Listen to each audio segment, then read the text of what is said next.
The rates of hypertensive disorders of pregnancy are on the rise, and they're impacting hospitalizations as well.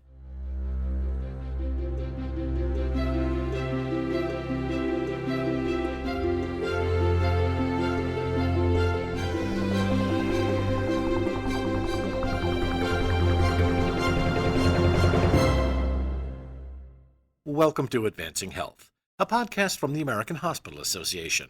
I'm Tom Hederle with AHA Communications.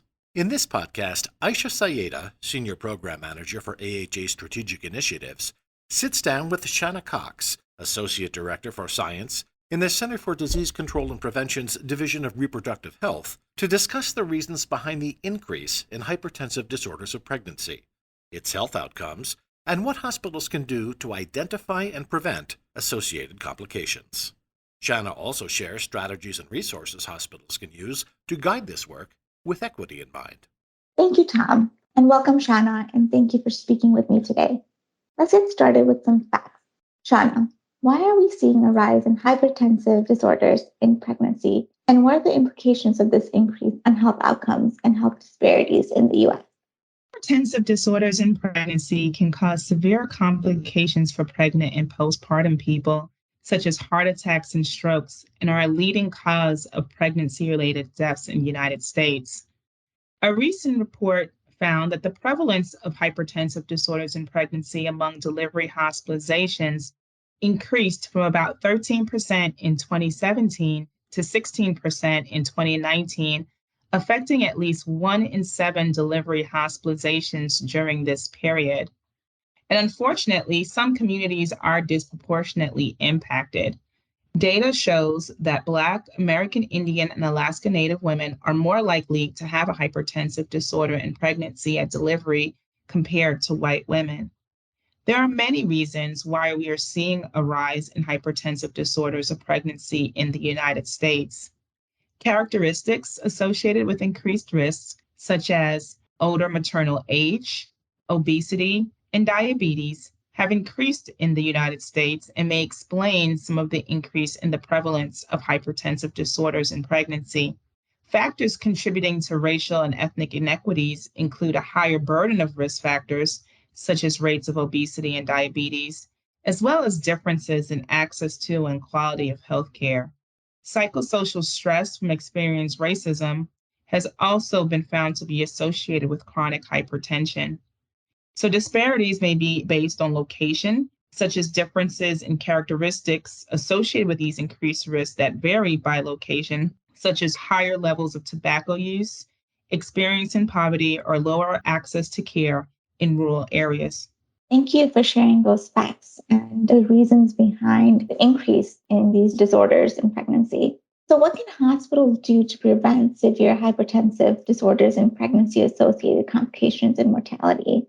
What should be done to diagnose and treat these disorders while ensuring equitable outcomes? Severe complications and mortality from hypertensive disorders in pregnancy are preventable with equitable implementation of strategies to identify and monitor persons with these disorders, and partnering with organizations such as the State Perinatal Quality Collaborative on quality improvement initiatives to improve prompt treatment and increase awareness of the urgent maternal warning signs that can make a difference. So, for example, in Illinois, their Perinatal Quality Collaborative improved timely treatment for women with severe high blood pressure at delivery, increasing the percentage of patients treated within 60 minutes from 41% at baseline to 79% in the first year of the project. We also know that hypertensive disorders in pregnancy are an indicator for future cardiovascular risk, and so screening is important across the life course. Yet a study published in the Journal of Obstetrics and Gynecology found that only 3 out of 4 clinicians reported screening patients for a history of hypertensive disorders in pregnancy. Strategies to improve evidence-based screening may be increasing clinician awareness, having more clear clinical guidance, and implementation support like standardized clinical algorithms, screening protocols, or referral assistance. clarifying the clinical guidelines related to screening individuals with a history of hypertensive disorders in pregnancy, increasing clinician and patient education about future risks associated with these disorders, and addressing patient and clinician level barriers to referral might improve cardiovascular risk assessment and referral practices. It is also important to note that racial bias does exist in the US healthcare system, which can impact care from screening and diagnosis to treatment. Strengthening regional networks of healthcare facilities which are providing risk appropriate maternal care through telemedicine and transferring people with high risk conditions to facilities that can provide specialty services is a strategy to reduce these disparities. Right. And then from just a more broadly speaking perspective, how can hospitals improve not just the rates of hypertensive disorders of pregnancy, but rates of all leading causes of pregnancy-related deaths? Any strategies or recommendations there? While hypertensive disorders in pregnancy are a significant contributor to pregnancy related complications and death, we know that there are also many other causes of deaths during pregnancy and in the year postpartum, such as infections and hemorrhage. And overall, more than 700 women die each year in the United States as a result of pregnancy or delivery complications. And what makes these deaths even more tragic is that most are preventable. So, data from our 14 state based maternal mortality review committees have found that contributing factors occur at the patient and healthcare provider level, such as lack of knowledge of the warning signs or knowing when to seek care, missed or delayed diagnosis, and inappropriate or delayed treatment. We also know at the system level, contributing factors to maternal mortality include inadequate receipt of care, case coordination and management, and lack of guiding policies, procedures, or standards. So, really, everyone has a role to play in improving maternal health outcomes, including health facilities and systems of care. Hospitals and health systems can play a really important coordination role, encouraging cross communication and collaboration among healthcare providers. They can work to put systems in place for quality improvement to improve the delivery of quality care before, during, and after pregnancy, and standardize approaches for responding to obstetric emergencies. Training for healthcare professionals is crucial as well. Hospitals can train non obstetric providers to consider pregnancy and recent pregnancy status when triaging patients. They can also support trainings for clinicians on diversity, shared decision making, cultural competency, and implicit bias as important steps to address those disparities in healthcare. Those are some great practical strategies that you shared. Thank you. So, what other resources are available to improve patient provider communication, health outcomes, and equity in treatment of pregnant and postpartum women? And how can hospitals use these resources? Healthcare professionals can help patients, and healthcare systems can support healthcare professionals in their efforts to provide respectful, patient centered care to facilitate the management of chronic conditions, have ongoing conversations about the warning signs of complications, and provide timely treatment when problems arise.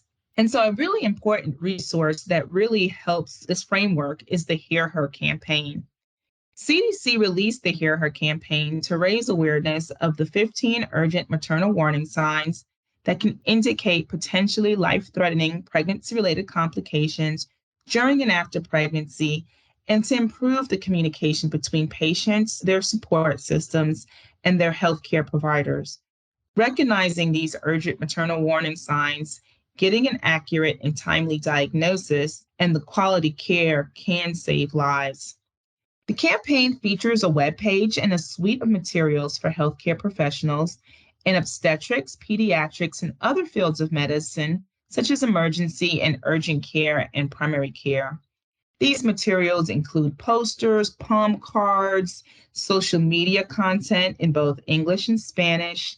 There are links to other clinical resources and tools from organizations. So, we really encourage hospitals and healthcare systems to explore ways to share these materials with their staff. These materials complement efforts by the American College of Obstetrics and Gynecologists, known as ACOG, to really address readiness in pre-hospital, emergency department, primary care, and urgent care settings to again identify and manage obstetric emergencies during pregnancy and the postpartum period. We also encourage hospitals and healthcare professionals to provide these educational resources to pregnant and postpartum people, including the handouts, conversation guides, and even magnet-sized versions of the urgent maternal warning signs. Several healthcare systems have begun distributing these resources to their patients. The campaign messages can also be included in company-wide presentations or newsletters.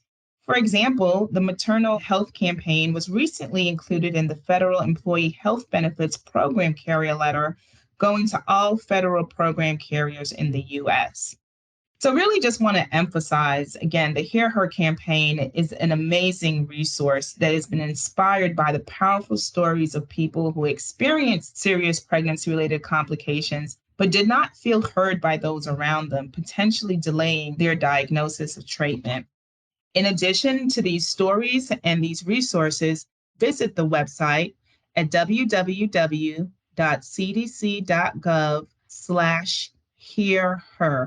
HEARHER. Thank you. Thank you, Shanna, for sharing such valuable information and resources to help our hospitals improve maternal and child health outcomes. And to our listeners, thank you for tuning in.